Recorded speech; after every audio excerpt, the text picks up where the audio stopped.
there's a tie-in between shoes and being narcissistically abused.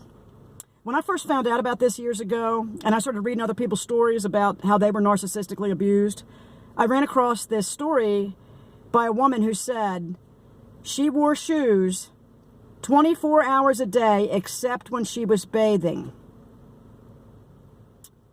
I knew why. Because I wore shoes 24 hours a day except while bathing or when I went to bed. This woman was so fucked over, she wore shoes to bed. I'm going to tell you why. She did that because she needed to be able to run across any surface at any time, and instinctively had protective gear covering her feet in case she had to run across broken glass, hot coals, whatever the case was. Because people always asked me growing up, why don't you like to go barefoot? Why don't you, why do you have to have shoes on all the time? And I didn't know. I just kept saying, my feet are sensitive, my feet are sensitive. Yeah, and they were. But I years later realized it was because I needed to be able to run at any time. And when I read that woman's story, I thought, yeah, this is how they fuck us from every possible angle. Now, I mean, it would be harder for me to run barefoot, and when I was being victimized, unless I had been raised with bare feet on ground and all that. But my parents were good parents, so they had me in stride rights.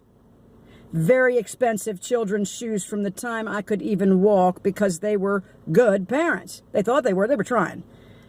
They were trying. I put my kids in stride rights. Instead of allowing my daughter to walk on bare feet, I was so pumped up to get her to walk, I put her in stride rights because they were super flat on the soles, and I gave her a big giant helium balloon, one for each hand, so she could feel it tugging up on her, and her balance would be better on that flat shoe.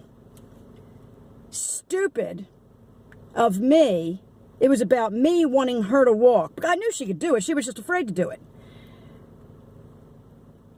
And she did. She did exactly what I thought she would do. I gave her the 2 balloons, and she held up, and she walked right down the hall, and walked ever since. But I shouldn't have had the shoes on her. Babies shouldn't wear shoes until they absolutely have to. We could strengthen our kids' feet and ankles and all this.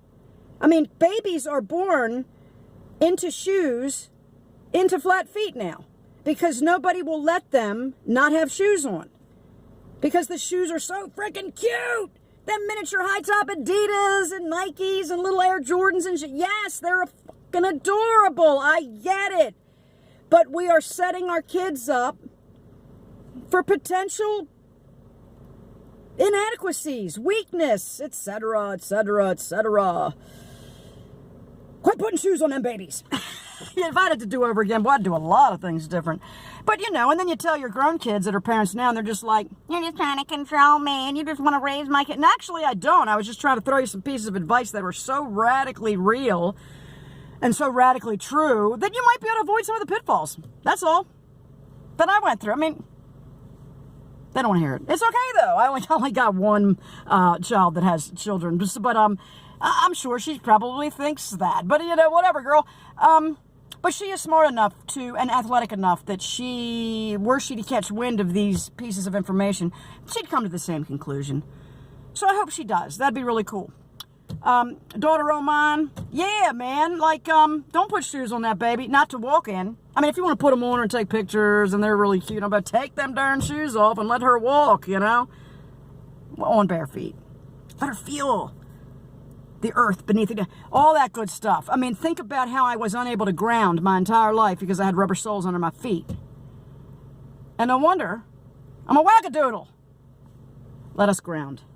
Let us all ground ourselves. But I'm working up to, and I want to be able to walk barefoot by this summer on the ground in a lot of places and not be like, oh my God, there's a pebble hurting my foot. I mean, my feet are like internal organs. They're so sensitive, the bottoms of them, and they're probably craving sensation, which is what I found out after studying the whole barefoot shoe idea and this, that, and the other, is we're missing a whole lot of communication between the ground and our body and everything. And I'm thinking, you know, who knows how deep this shit runs?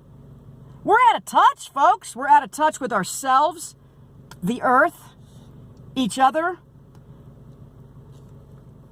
And it all starts with the soles on our shoes, you know?